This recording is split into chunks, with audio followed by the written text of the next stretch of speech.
Assalamualaikum, salam rahayu. Untuk seluruh temanku dimanapun berada, di kesempatan ini saya akan membahas soal kebohongan orang yang mengatakan ilmu ini akan membuat susah, atau ilmu Jawa ini akan membuat kehidupan kita menjadi tidak nyaman, atau rezeki seret dan lain-lain. Oke temanku, saksikan nanti video ini sampai selesai biar tahu. Nanti akan saya jelaskan. Seluruh temanku dimanapun berada, semoga semua dalam lindungan Allah SWT. Yang jomblo cepat dapat pasangan, yang sakit cepat diangkat penyakitnya, yang masih nganggur semoga cepat dapat pekerjaan. Amin.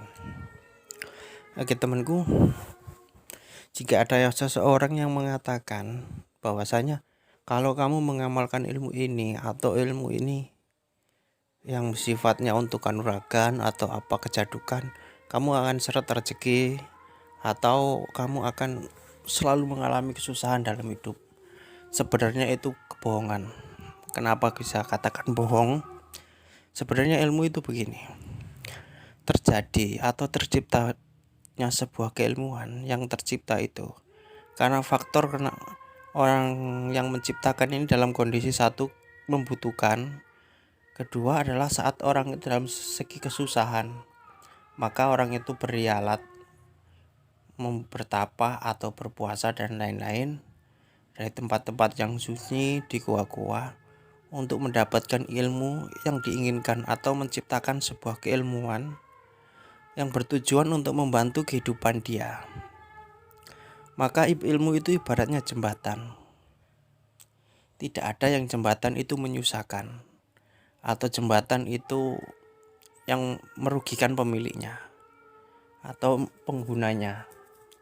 Semua ilmu itu bersifat untuk membantu. Beda antara ilmu kodam atau yang disebut dengan perewangan. Semua ilmu itu sifatnya membantu pemilik.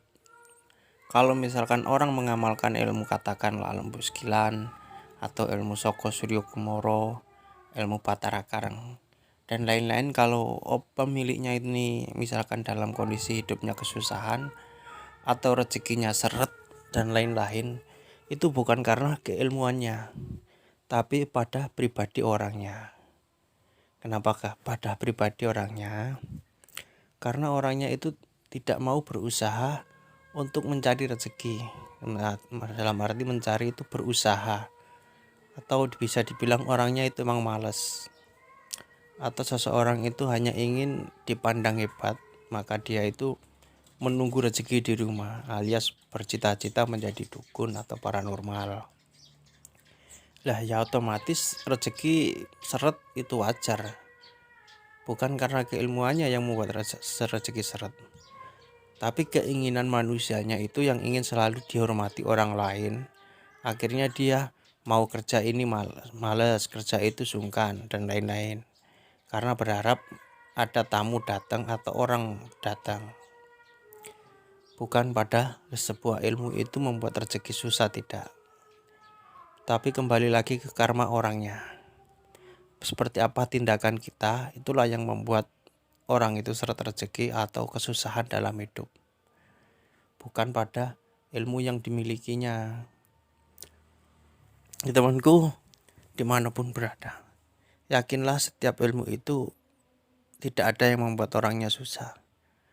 Karena semua ilmu itu diciptakan untuk membantu kita sesuai kondisi kita, sesuai kebutuhan kita. Misalkan kita kondisinya dalam kondisi menginginkan sesuatu yang bersifat pengasihan atau pelet, maka yang terjadi atau yang kita ciptakan atau orang leluhur kita menciptakan ilmu-ilmu pelet semacam itu. Bukan berarti ada orang yang mengatakan kalau kamu mengamalkan jalan goyang ini nanti kamu akan seret rezekinya, nanti akan susah. Itu sebenarnya kebohongan. Karena yang membuat orang itu susah bukan pada ilmu yang dia punya, tapi pada tindakan apa yang dia lakukan. Kalau dia bertindak secara benar sesuai umum, pasti dia tidak akan kesusahan atau seret rezeki. Tapi kalau hanya menunggu atau iniin pasien, pasti dia dalam kesusahan. Karena kunci dari keilmuan itu sifatnya membantu pada pemiliknya. Berbeda lagi, ada orang yang punya ini tapi rezeki seret.